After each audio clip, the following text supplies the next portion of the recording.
بسم اللہ الرحمن الرحیم۔ جنت کے پتے 13واں ایپیسوڈ اور باب نمبر 4 کا آغاز ہو رہا ہے۔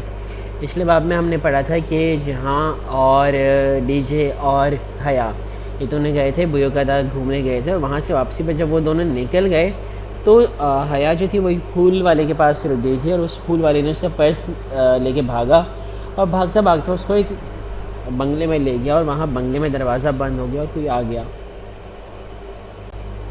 آغاز کرتے ہیں قسط نمبر 13 کا۔ شہزادوں کے جزیرے پہ خوش آمدید، کسی نے بہت آہستہ سے اس کے عقب میں کہا تھا۔ وہ کرنٹ کھا کر پلٹی۔ لابی تاریک سی، البتہ اندر کی سمت موڑتی راہداری کے آخری سرے پہ کوئی ٹمٹماتی سی زرد روشنی دکھائی دی تھی۔ وہ آواز بھی وہیں سے آئی تھی۔ اسے پلٹ کر آخری بار دروازے کی نوب کو گھمایا۔ وہ جامد رہا۔ اب اسے اس محل سے نکلنے کا کوئی دوسرا راستہ تلاش کرنا تھا۔ جو بیوقوفی ہو کر چکی تھی اسے انجام تک پہنچانا ہی تھا۔ وہ آنکھیں سکیڑ کر اندھیرے میں دیکھتی آگے بڑھی۔ تاریک راہداری کے اس پار کوئی بڑا سا کمرہ تھا، شاید لیونگ روم۔ گھوپ اندھیرے میں وہ زرد سی موم بتیوں کی روشنی وہیں سے آ رہی تھی۔ کون؟ اس نے چونکنے انداز میں پکارا۔ وہ لیونگ روم کی چوکھٹ پہ آنکھ کھڑی ہوئی تھی، اور اس کو خوش آمدید کہنے والی عورت وہی سامنے ہی تھی۔ لمبے اسکرٹ اور سویٹر میں ملبوس، اسکارف چہرے کے گرد لپیٹے، وہ جھریوں زرد چہرے والی ایک معمر خاتون تھی۔ وہ لیونگ روم کے دوسرے سرے پہ کھڑی، ہاتھ میں پکڑی موم بتی سے سٹینڈ پہ رکھی موم بتیوں کو جلا رہی تھی۔ ایک ایک کر کے سرد پڑی موم بتیاں جلنے لگی تھیں۔ آ جاؤ، اندر آ جاؤ۔ لمبی موم بتی سے اوپر نیچے اٹکی موم بتیاں جلاتے ہوئے انہوں نے اسی نرمی سے کہا تھا۔ وہ اپنی جگہ سے نہیں ہلی، بس بنا پلک جھپکے اس پرتعیش لیونگ روم کے وسط میں رکھی میز کو دیکھی گئی، جس پہ رکھا سنہری ستاروں والا کلچ موم بتیوں کی ہلکی زرد روشنی میں چمک رہا تھا۔ یہ تمہارا پرس ہے، تم اسے لے سکتی ہو۔ اگر مجھے یقین ہوتا کہ تم میرے پاس صرف میرے بلاوے پہ آ جاؤ گی تو میں اس بچے کو نہ بھیجتی۔ اسے معاف کر دینا اس کی مجبوری تھی۔ آؤ بیٹھ جاؤ، کھڑی کیوں ہو؟ وہ ہاتھ میں پکڑی موم بتی لیے اب سامنے رکھی ڈائننگ ٹیبل کی طرف بڑھ گئی۔ وہاں بھی ایک بڑا سا کینڈل سٹینڈ رکھا نظر آ رہا تھا، جس کے اوپر جگہ جگہ موم بتیاں سیدھی کھڑی تھیں۔ وہ ایک ایک کر کے ان موم بتیوں کو بھی روشن کرنے لگی۔ حیا کسی معمول کی طرح چلتے ہوئے آگے بڑھی اور بڑے صوفے کی کنارے کی نشست پہ جا ٹکی۔ اس کی نگاہیں ابھی تک قریب رکھی میز پہ دھرے اپنے سنہری کلچ پہ تھیں۔ کچھ کھاؤ گی؟ اس نے ہولے سے نفی میں سر ہلایا۔ بہت ساری ہمت مجتمع کر کے وہ مشکل کہہ پائی، آپ نے مجھے یہاں کس لیے بلایا ہے؟ مجھے تم سے کچھ پوچھنا ہے اور پھر تمہیں کچھ بتانا ہے۔ عبدالرحمن آج صبح کی فلائٹ سے انڈیا چلا گیا ہے، مگر جاتے جاتے اس نے یہ کام میرے ذمہ لگایا ہے۔ اب وہ اس کی جانب پشت کیے آخری موم بتی جلا رہی تھی۔ وہ عبدالرحمن کے نام پہ حیران نہیں ہوئی۔ اس نے دوپہر میں ہی اس گھر کے باہر گیٹ پہ لگی تختی دیکھ لی تھی۔ اس کے باوجود جب وہ بچہ اس گھر میں داخل ہوا تو وہ بھی پیچھے چلی گئی۔ وہ صرف اپنے پرس کے لیے آئی تھی یا کسی معمے کے حل کے لیے؟ وہ کسی نتیجے پر پہنچنے سے قاصر تھی۔ آپ کا عبدالرحمن پاشا سے کیا رشتہ ہے؟ وہ بولی تو اس کی آواز زرد روشنی کی مانند مدھم تھی۔ آہستہ آہستہ اس کو خوف زائل ہو رہا تھا۔ میں عبدالرحمن کی ماں ہوں۔ انہوں نے ہاتھ میں پکڑی موم بتی میز پہ رکھی اور انگلی کے پوروں پہ لگی موم خرچی، پھر پلٹ کر اس کی طرف آئیں۔ عبدالرحمن نے تمہیں ملنے کا کہا تھا، لیکن جب تم نے انکار کیا تو بھلے وہ ہاتھوں اور دامن کا صاف نہ ہو، دل کا اتنا صاف ہے کہ وہ رکا نہیں۔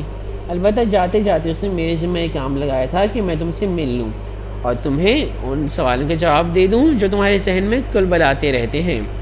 وہ دم سادے خاموشی سے اس معمر عورت کو دیکھی گئی جو ٹھہر ٹھہر کر بول رہی تھی۔ ان دونوں کے درمیان رکھی کارنر ٹیبل پہ ایک فوٹو فریم رکھا تھا۔ اس میں دو چہرے مسکرا رہے تھے، ایک وہی معمر خاتون اور دوسرا ان کے ساتھ ایک 35-36 برس کا مرد جس کے بال گھنگریالے اور لمبے تھے۔ آنکھوں پہ فریم لیس چشمہ تھا، چہرے پہ چھوٹی سی داڑھی جس میں جگہ جگہ سفید بال چھلکتے تھے۔ نہایت گہری سانولی رنگ کا وہ شخص بہت ہی عام سا قبول صورت مرد تھا۔ اس سے پہلے کہ میں کچھ بتاؤں تم اگر کچھ پوچھنا چاہتی ہو تو پوچھ لو۔ حیا نے فوٹو فریم سے نگاہ ہٹا کر ان کو دیکھا جو مسکراتی پر شفقت نگاہوں سے اسے دیکھ رہی تھی۔ وہ دروازہ بند ہو جانے پہ ڈر گئی تھی، مگر اب اس کا ڈر کا شائبہ تک نہیں تھا۔ عبدالرحمن پاشا مجھے پھول کیوں بھیجتا ہے؟ سفید پھول؟ جو شاید دشمنی کی علامت ہوتے ہیں۔ اس کے سوال پہ وہ ہولے سے مسکرائی۔ ہر شخص کا اپنا ایک انداز ہوتا ہے، شاید وہ اس طرح پھول اس لیے بیچتا ہے تاکہ تمہیں چونکائے، تمہاری توجہ حاصل کرے، مگر وہ مجھے کیسے جانتا ہے؟ اس نے وہ الجھن سامنے رکھی جو اس کو مسلسل پریشان کیے ہوئی تھی۔ میں تمہیں یہی بتانا چاہتی تھی۔ انہوں نے گہری سانس لی۔ دسمبر میں تم نے کسی چیریٹی ایونٹ میں شرکت کی تھی۔ وہ اسلام آباد میں اس وقت اسی ہوٹل میں تھا، وہاں اس نے پہلی دفعہ تمہیں دیکھا تھا اور اسی رات پہلی دفعہ پھول بھیجے تھے۔ ایک دم سے اس کی دو ڈھائی ماہ کی بے چینی کا اختتام ہو گیا۔ اسے فوراً یاد آیا جس رات اسے سبانچ کی طرف سے سلیکشن کی میل آئی تھی، اسی دوپہر اس نے وہ چیریٹی لنچ اٹینڈ کیا تھا جو زارا کی کزن کی کسی اسٹوڈنٹ فیڈریشن کے تعاون سے منعقد کیا گیا تھا۔ اس میں شہر کے کئی بزنس مین اور دیگر بااثر شخصیات نے شرکت کی تھی۔ وہ اور زارا بھی یوں ہی چلی گئی تھی۔ یقیناً اسے عبد الرحمن پاشا نے وہیں دیکھا تھا، یہ ممکن تھا۔ تمہیں وہ ڈولی نامی خواجہ سرا تو یاد ہوگا، اسے عبد الرحمن نے ہی تمہاری تعاقب پہ لگایا تھا۔ ڈولی اس کے آبائی گھر کا پرانا خادم ہے، برسوں سے ہمارے ساتھ ہے اور وہ صرف تمہاری مدد کے لیے تمہارے پیچھے آتا تھا۔ جہاں تک تعلق ہے اس میجر کا جس کو تم نے اس کی ماں اور بہن کے سامنے بے عزت کیا تھا، اس کی مدد بھی عبد الرحمن نے تمہاری ویڈیو ہٹوانے کے لیے ہی لی تھی۔ یہ الگ بات ہے کہ وہ میجر کرنل گیلانی کا بیٹا ہے۔ کرنل گیلانی جانتی ہو کون ہے؟ اس نے دھیرے سے نفی میں سر ہلایا۔ کرنل گیلانی وہ تھے جن کو تمہارے پھوپھا نے ملک چھوڑتے ہوئے اپنے کیے میں پھنسا دیا تھا۔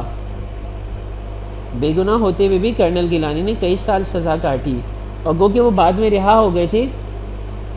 انہوں نے قید کی صحبتوں میں لگنے والی بیماریوں کے ہاتھوں زندگی ہار دی۔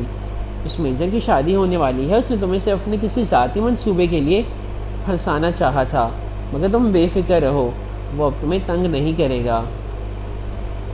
تو یہ تھا سارا کھیل، ایک بااثر شخص کے اپنے محبت کو پا لینے کے لیے استعمال کردہ کچھ مہروں کی کہانی۔ ساری گتھیاں سلجھ گئی تھیں۔ اب آپ مجھ سے کیا چاہتی ہیں؟ وہ ذرا سرد لہجے میں بولی۔ تم یہ گھر دیکھ رہی ہو؟ بوئی قدم میں اس وقت بجلی کا کوئی پول مرمت کے باعث کام نہیں کر رہا، سو اس علاقے میں بجلی بند ہے۔ ورنہ تم دیکھتے کہ جس گھر میں تم بیٹھی وہ بوئی قدم کا سب سے خوبصورت، سب سے عالیشان گھر ہے۔ محل، یہ دولت، یہ شان و شوکت، یہ طاقت، یہ سب کچھ، اور ایک ایسا شخص جو تم سے واقعاً تر محبت کرتا ہے، یہ سب تمہارا ہو سکتا ہے اگر تم اسے قبول کر لو، اگر تم عبد الرحمن سے شادی کر لو۔ میں نے یہی کہنے کے لیے تمہیں ادھر بلایا ہے۔ حیا نے گہری سانس اندر کھینچی۔ آپ کو پتہ ہے جب کوئی شخص کسی عورت کو اذیت دیتا ہے اور اس کی بے عزتی کا باعث بنتا ہے تو کیا ہوتا ہے؟ وہ عورت اس شخص کی عزت کرنا چھوڑ دیتی ہے۔ میں نے بھی عبد الرحمن پاشا کی عزت کرنا چھوڑ دی ہے۔ میں شادی شدہ ہوں، اس لیے میرا جواب صاف انکار ہے۔ کیا ہے اس ایک معمولی سی ریسٹورنٹ آنر کے پاس جو عبد الرحمن کے پاس نہیں ہے؟ وہ ذرا حیران ہوئی تھی۔ اس کے پاس حیا سلیمان ہے اور عبد الرحمن پاشا کے پاس حیا سلیمان نہیں ہے۔ وہ بہت استہزاء سے چبا چبا کر بولی تھی۔ وہ خاتون لاجواب سی خاموش ہو گئی۔ اور اگر وہ نہ رہے تب بھی تمہارا جواب انکار ہوگا؟ وہ ایک دم اندر تک کانپ گئی۔ یہ دھمکی ہے؟ نہیں، محض ایک سوال ہے۔ میرا جواب پھر بھی انکار ہوگا۔ ٹھیک ہے، پھر تم بے فکر ہو جاؤ۔ عبد الرحمن زبردستی کا قائل نہیں ہے، نہ وہ عشق میں جوگ لینے والا شخص ہے۔ وہ آج کے بعد نہ تمہیں فون کرے گا، نہ تمہارا پیچھا کروائے گا، نہ ہی تمہارے راستے میں آئے گا۔ ویسے بھی وہ دو ڈھائی ماہ سے قبل انڈیا سے واپس نہیں آ پائے گا اور اس کے آنے تک تم جا چکی ہوگی۔ اس نے مجھ سے کہا تھا کہ اگر تمہارا جواب انکار ہو تو میں تمہیں اس چیز کی گارنٹی دے دوں کہ وہ تمہیں اب کبھی پریشان نہیں کرے گا۔ تم جا سکتی ہو، آخری فیری 8 بجے نکلے گی۔ اگر تم چاہو تو ٹکٹ کے پیسے… بہت شکریہ، میرے پاس پیسے ہیں۔ اس نے اپنا کلچ اٹھایا اور تیزی سے اٹھی۔ سنو، تم اچھی لڑکی ہو، کبھی دوبارہ بوئی قدا آنا ہو تو ضرور ادھر آنا، مجھے تم سے مل کر خوشی ہوگی۔ مگر مجھے بالکل بھی نہیں ہوگی۔ وہ واپس پلٹ گئی۔ نیم تاریک راہداری کے دوسرے سرے پہ بنے دروازے کا نوب اس نے گھمایا تو وہ کھل گیا۔ وہ دروازہ کھول کر باہر آ گئی۔ پتھر بن جانے کے خوف سے اس نے پیچھے مڑ کر نہیں دیکھا۔ باہر شام کی نیلگوں روشنی ڈوب رہی تھی، ہر سو اندھیرا چھانے لگا تھا۔ وہ دروازہ بند کر کے آگے روش پہ آئی۔ اسی پل باہر سے کسی نے سفید گیٹ کھولا۔ نیم اندھیرے میں بھی اسے وہ دونوں صاف نظر آ رہی تھی۔ وہ ترک میں باتیں کرتی ہاتھ میں ہاتھ ڈالے چلی آ رہی تھی۔ وہی گہرے جامنی فراک والی بچی اور بھورے سکارف والی بڑی لڑکی جس کے بازو میں جنگلی پھولوں سے بھری ٹوکری تھی۔ وہ مگن سی بچی کا ہاتھ تھامے چلی آ رہی تھی۔ اسے سامنے سے آتا دیکھ کر ٹھٹک کر رکی۔ حیا تیز قدموں سے چلتی آگے بڑھ گئی۔ بھورے سکارف والی لڑکی رک کر گردن موڑے اسے جاتے دیکھی گئی۔ بچی نے اسے جھنجھوڑا تو وہ چونکی، پھر سر جھٹک کر اندر کی طرف جاتے آبنوسی دروازے کی جانب بڑھ گئی۔ حیا تیز سے قدم اٹھاتے ہوئے سڑک کے کنارے چل رہی تھی۔ سمندر کی طرف سے آتی ہوا مزید سرد ہو چلی تھی۔ نیلگوں سیاہ پڑتی شام دم توڑ رہی تھی۔ جب تک وہ واپس بندرگاہ پہ پہنچی شام اندھیرے میں بدل چکی تھی۔ تاریک رات، ویران سمندر، پوری سرا جزیرہ۔ اس کا دل چاہ رہا تھا کہ کوئی محفوظ جگہ ملے تو وہ پھوٹ پھوٹ کر رو دے۔ ابھی تو وہ رونے کی ہمت بھی نہیں کر پا رہی تھی۔ رات کو فیری کتنے بجے آئے گی؟ اس نے ٹکٹ کی کھڑکی سے جھانکتے آفیسر سے پوچھا۔ اس کا موبائل جہاں ساتھ لایا تھا مگر وہ واپس نہیں لے سکی تھی، اور جہاں اور ڈی جے کے موبائل نمبرز اسے زبانی یاد نہیں تھے، ورنہ کہیں سے کال کر لیتی۔ وہ چلے گئے ہوں گے اور کتنے پریشان ہوں گے وہ اندازہ کر سکتی تھی۔ 8 بجے ٹکٹ چیکر نے جواب دیتے ہوئے بغور اسے دیکھا، پھر ساتھ رکھا کاغذ اٹھا کر دیکھا۔ آر یو حیا سلیمان، پاکستانی ٹورسٹ یعنی ٹورسٹ؟ اسے کہنے کے ساتھ وہ پرنٹ آؤٹ اس کے سامنے کیا جس میں اس کی اور ڈی جے کی آج دوپہر کی کھینچی تصویر پرنٹ کی گئی۔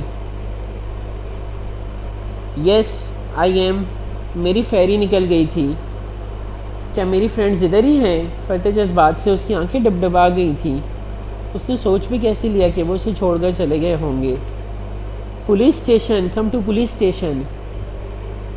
اور جب وہ پولیس آفیسر سے ہمراہ پولیس اسٹیشن پہنچی تو اندرونی کمرے میں اسے وہ دونوں نظر آ گئے۔ ڈی جے کرسی پہ سر دونوں ہاتھوں سے تھامے بیٹھی تھی، جبکہ جہاں اگلی اٹھائے درستی سے سامنے بیٹھے آفیسر سے کچھ کہہ رہا تھا۔ آفیسر جواباً نفی میں سر ہلاتے ہوئے کچھ کہنے کی صحیح کر رہا تھا مگر وہ نہیں سن رہا تھا۔ چوکھٹ پہ آہٹ ہوئی تو وہ بولتے بولتے رکا اور گردن موڑی۔ وہ بھیگی آنکھوں سے دروازے میں کھڑی تھی۔ اس کی اٹھی انگلی نیچے گر گئی، لب بھیج گئے۔ ایک دم ہی وہ کرسی کے پیچھے سے نکل کر اس کی جانب آیا۔ کدھر تھی تم؟ اس کی آنکھوں سے ٹپ ٹپ آنسو گرنے لگے۔ میں کھو گئی تھی، وہ بچہ میرا پرس لے کر بھاگا تو آدھے بوئے قدا نے تمہیں اس کے پیچھے بھاگتے دیکھا۔ عقل نام کی چیز بھی ہے تم میں یا نہیں؟ ایک پرس کے لیے تم اس کے پیچھے بھاگی؟ فیری چھوٹ جائے گی یا وہ تمہیں کوئی نقصان نہ پہنچا دے، تمہیں اس بات کا کوئی خیال تھا؟ وہ غصے سے چلایا۔ کیوں نہ بھاگتی میں اس کے پیچھے؟ پرس میں میرا پاسپورٹ تھا، سبان جی کا ID کارڈ تھا، پھر بعد میں پریشان ہوتی کہ اور جو پریشانی ہمیں ہوئی وہ ہم اس 1.5 گھنٹے میں پاگلوں کی طرح تمہیں پورے جزیرے پہ ڈھونڈ رہے تھے۔ جانتی ہوں ہماری حالت کیا تھی؟ ڈی جے جو اس کے چلانے کے باعث رک گئی تھی اب آگے بڑھی اور اس سے گلے لگ گئی۔ حیا تم بالکل پاگل ہو۔ اس کی آنکھیں رونے سے متورم تھیں۔ وہ دونوں پھر رونے لگی تھیں۔ حد ہوتی ہے غیر ذمہ داری کی، آئندہ میں تم دونوں کے ساتھ کہیں نہیں جاؤں گا، وہ بنا کر کہتا ہوا پولیس آفیسر کی جانب پلٹ گیا۔ وہ ابھی تک روئی جا رہی تھی۔ اسے پتہ تھا اسے واپسی پہ جہاں کی بہت سی باتیں سننی پڑیں گی۔ وہ دونوں لکڑی کا دروازہ دھکیل کر اندر آئیں تو ہر سو اندھیرا چھایا تھا۔ لیونگ روم سے ٹمٹماتی زرد روشنی جھانک رہی تھی۔ آنے اس نے جنگلی پھولوں کی ٹوکری لابی میں رکھی، اسٹینڈ پہ دھری اور بچی کا ہاتھ تھامے لیونگ روم کی طرف آئی۔ صوفے پہ وہ معمر خاتون اسی طرح بیٹھی تھی۔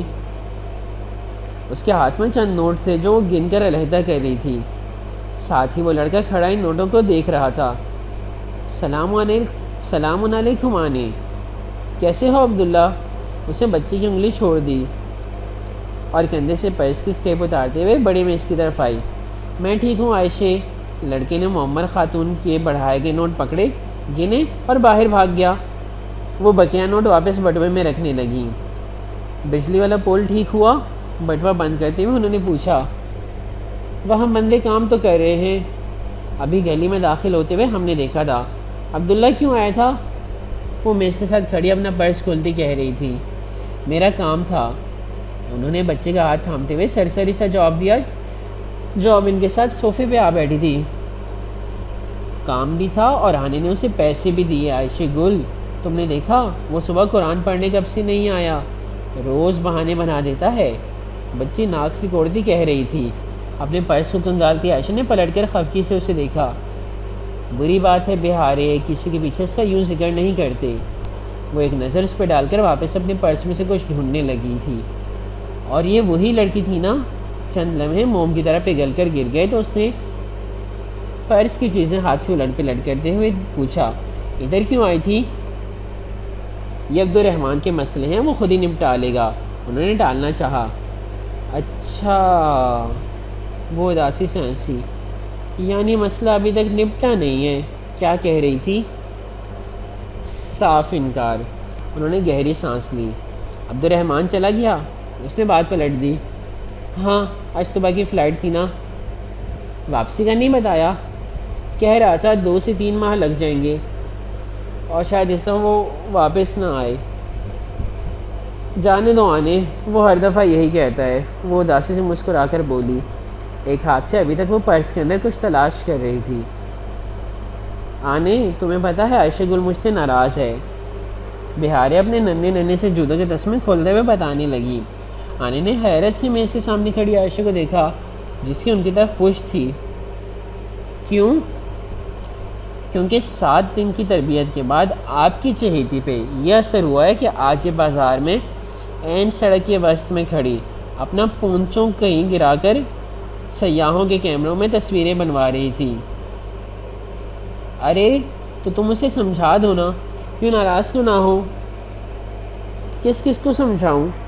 سفیر کہتا ہے اس کے ماں باپ کو سمجھاؤ، اس کے ماں باپ کہتے ہیں سفیر کو سمجھاؤ، آپ کہتی ہیں بہارے کو سمجھاؤ، بہاری کہتی میں خود کو سمجھاؤں، اور عبدالرحمن کہتا ہے۔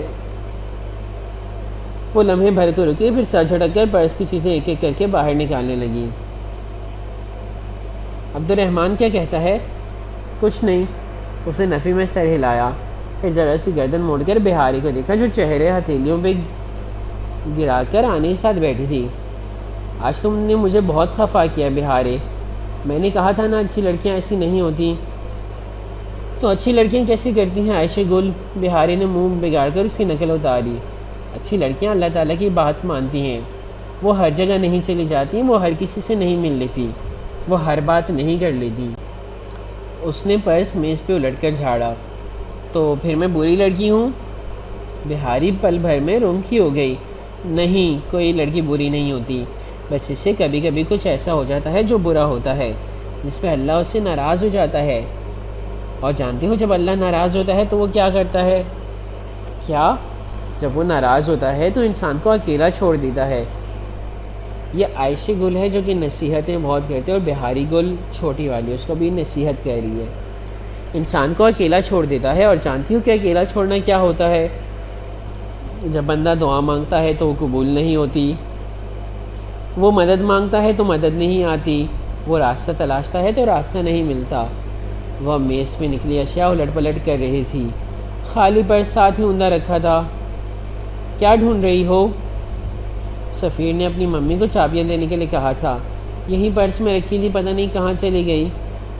عبدالرحمن ٹھیک کہتا ہے، عائشہ گل کبھی کچھ نہیں کر سکتی۔ وہ اس لیے کہتا ہے کہ عائشہ گل سب ہی کچھ کرنا سیکھ لے۔ ان کی بات پہ سے ایک تلخ مسکراہٹ کے ساتھ سر جھٹکا اور چیزیں واپس پرس میں ڈالنے لگیں۔ وہ یقیناً چابی کہیں اور رکھ کر بھول گئی تھی۔ آنے والے چند دنوں میں پڑھائی کا بوجھ ذرا بڑھ گیا اور کلاسز کا شیڈول پہلے سے سخت ہو گیا، تو وہ دونوں ٹیسٹ تیار کرنے اور دینے میں ایسی مصروف ہوئی کہ کہیں آ جا نہیں سکیں۔ وہ وسط مارچ کے دن تھے، استنبول پہ چھایا قہر ٹوٹ رہا تھا، اور بہار کی رسیلی ہوا ہر سو گلاب اور ٹیولپس کھلا رہی تھی۔ اب صبح سویرے گھاس پہ برف کی جمی سفید تہن نہیں نظر آتی تھی، اور سبانجی کا سبزہ اپنے اصل رنگ میں لوٹ رہا تھا۔ ایسے ہی ایک دن ان دونوں نے ٹاپ کپی پیلس میوزیم جانے کا پروگرام بنایا، مگر اس وقت حالے آ گئی، اس کے پاس کوئی دوسرا پروگرام تھا۔ میلو کینٹ میں میلاد ہو رہا ہے، چلو گی؟ کیوں نہیں، اس بہانے تھوڑا سا ثواب ہی کما لیں گے، ورنہ میں نے اور حیا نے ایسے تو کوئی نیکی کرنی نہیں ہے۔ ڈی جے نے اپنا بیگ بند کرتے ہوئے بولی۔ ویسے ربیع الاول ختم ہو چکا ہے یا ہونے والا ہے؟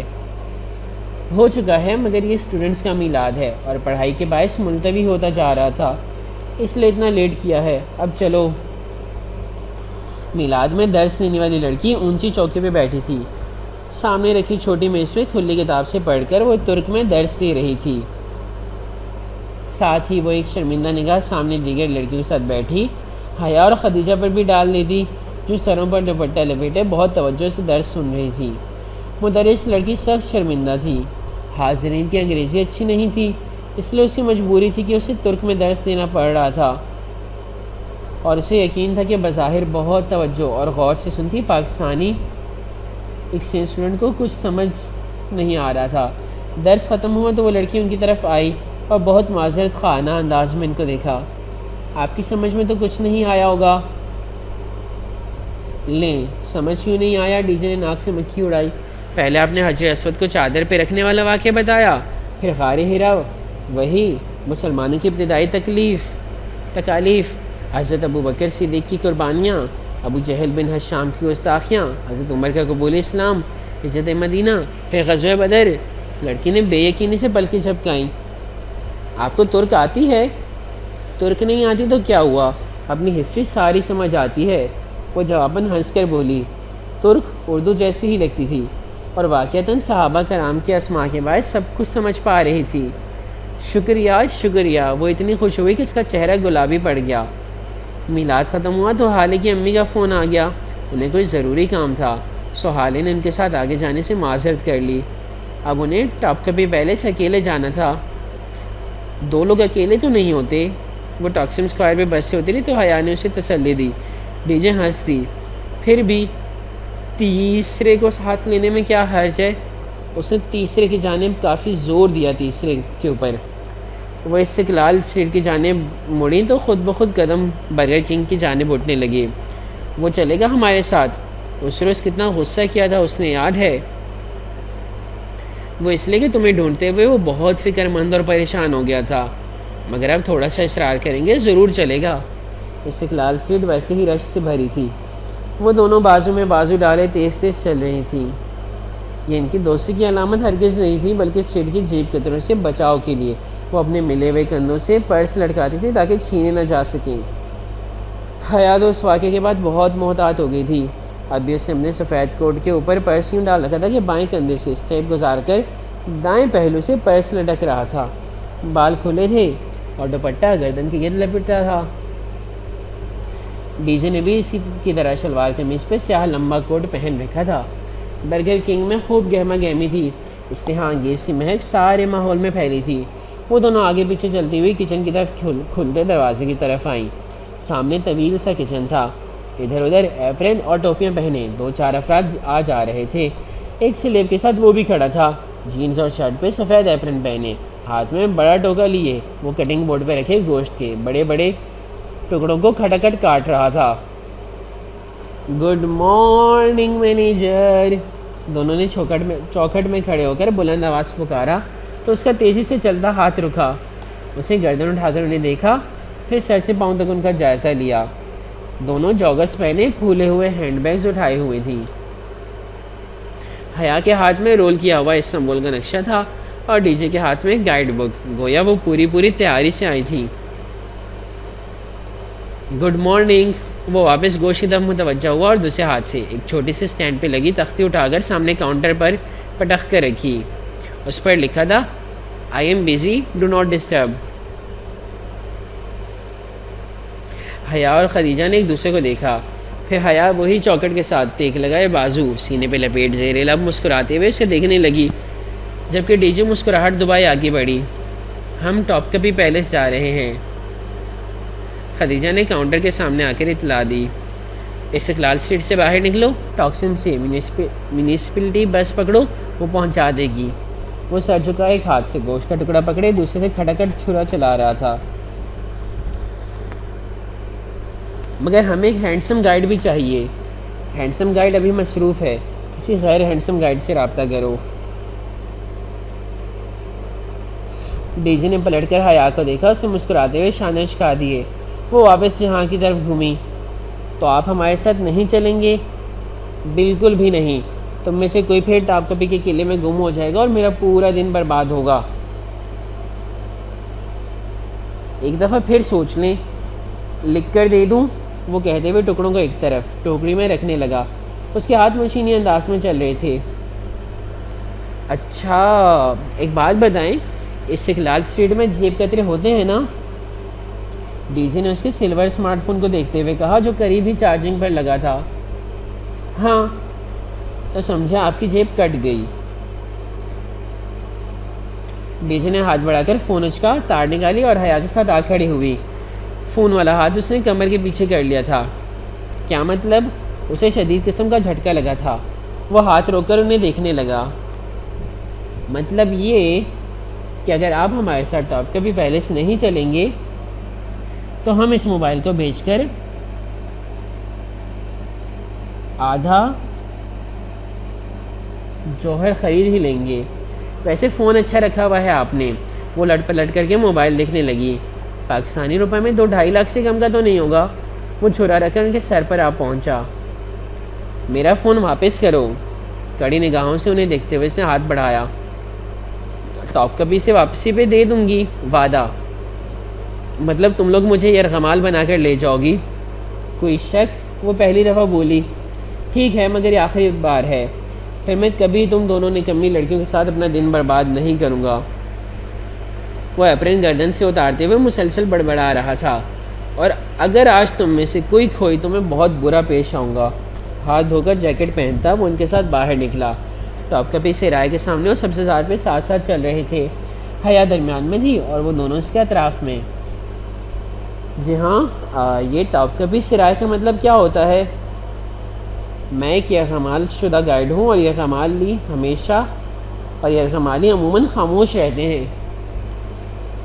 وہ جیکٹ کی جیبوں میں ہاتھ ڈالے چوئنگم چباتا شانے اچکا کر بولا. میں بتاتی ہوں حیا، ٹاپ کپی کا توپ دراصل اردو والا توپ ہی ہے. جیسے تقسیم کا ٹاکسم بنا ویسے ہی توپ ٹاپ بن گیا اور کپی کہتے ہیں گیٹ کو اور سرائے ہو گیا محل. سو توپ کپی سرائے بنا cannon gate palace. I am a genius ہے نا؟ جی ہاں. میں نہیں بول رہا. وہ سخت خفا تھا. ٹاپ کپی پہلے 400 سال تک سلاطین کا محل رہا تھا. سرمئی عظیم الشان قلعہ نما محل جہاں خاص کمروں کے پہرے دار گونگے بہرے ہوا کرتے تھے تاکہ رازداریوں کے باہر نہ نکلیں، راز دیواروں کے باہر نہ نکلیں، اور جس کے کون نما مینار شاہانہ انداز میں اوپر کو اٹھے ہوئے تھے. سلطان کا عظیم ورثہ اور اثاثے، چینی پورسلین کے نیلے اور سفید رنگ کے ایسے برتن جن میں اگر زہر ملا کھانا ڈالا جاتا تو برتن کا رنگ بدل جاتا. 86 کیرات کے جواہرات سے مزین سلطان کے شاہی لباس نگاہوں کو خیرہ کرتے تھے. یہ منحوس گارڈ ہمارے سر پر نہ کھڑا ہوتا تو میں کسی طرح 2-4 ہیرے توڑ ہی لیتی. لیجیے ان آنکھوں والے چندیا دینے والے قیمتی پتھروں کو دیکھ کر سخت ملال میں گھیر چکی تھی. پویلین آف ہولی مینٹل کے حصے میں دینی متبرکات تھے. وہ ایک اونچا ہال تھا، منقش در و دیوار، رنگ برنگی ٹائل سے سچے چمکتے فرش، بلند و بالا ستون. حیا ارد گرد نگاہیں دوڑاتی شیشے کی دیواروں میں مکی تاریخی اشیاء کو دیکھتی آگے بڑھ رہی تھی. دفعتاً ایک جگہ رکی اور شو کیس میں سجے ایک تبرک کو دیکھا. وہ ایک ٹیڑھی رکھی ہوئی چھڑی تھی، بھوری سی چھڑی جو شیشے میں مقید تھی. وہ گردن تیرچھی کر کے اس کو دیکھنے لگی، پھر ادھر ادھر نگاہیں دوڑائی. کیپشن سامنے ہی لکھا تھا، اسٹاف آف موسیٰ، حضرت موسیٰ علیہ السلام کا عصا. میوزیم میں آگے کیا ہوا یہ انشاءاللہ ہم دیکھیں گے اگلی قسط میں. تب تک اپنا خیال رکھے گا. اللہ حافظ.